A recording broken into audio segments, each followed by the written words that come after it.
আমরা শুরুতে মাটি নিচ্ছি। এই মাটি কি মাটি কয় বা কি মাটি? পলি মাটি নিচ্ছি আর গোবর সার। এই গোবর সার আমাদের বানানো, আমাদের বাড়িতে যে গরু আছে সেগুলোর গোবর সার। এগুলো গরু আছে আর বাসা অন্য যেগুলো পুরাটাই মিক্সার করেন সুন্দর করে। হ্যাঁ, আমরা মূলত সবজি চাষ করব শীত চলে আসার পথে, যার জন্য আমরা বোতল রেডি করছি কিছু, আর কিছু টব কিনে আনলাম।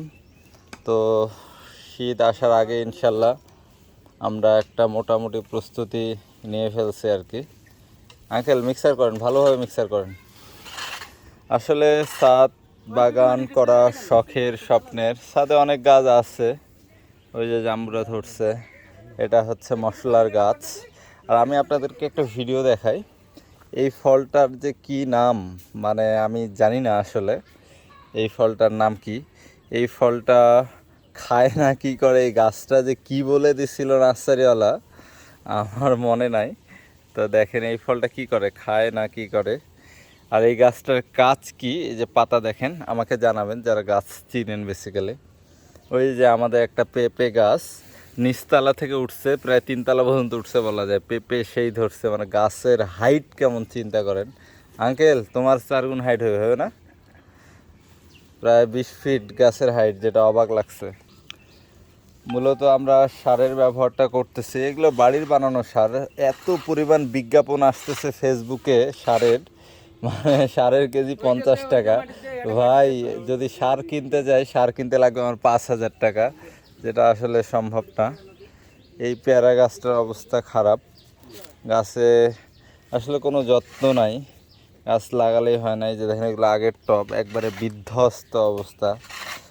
কি অবস্থা, ছাদে আসি না, এই জন্য অবস্থা খুবই খারাপ। আঙ্কেল এক কাজ করেন, বলে করেন তো, পানিগুলো যে ফেলে দেওয়ার কথা কোনো না, না ওইগুলো ফেলে দাও। আর ওই ঝর্ণাটা ওই যা থুইছেন কেন? এইলে অবহেলা করি করি এই হাল হয়ে গেছে।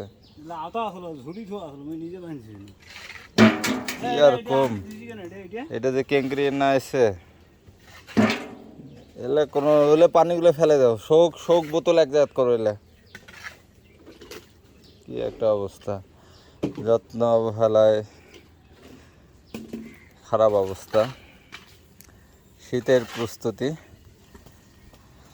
আমরা মাটিগুলো ওই পাশটা আগে মিক্সার করে, এটা পরে করে জ্বালাবা।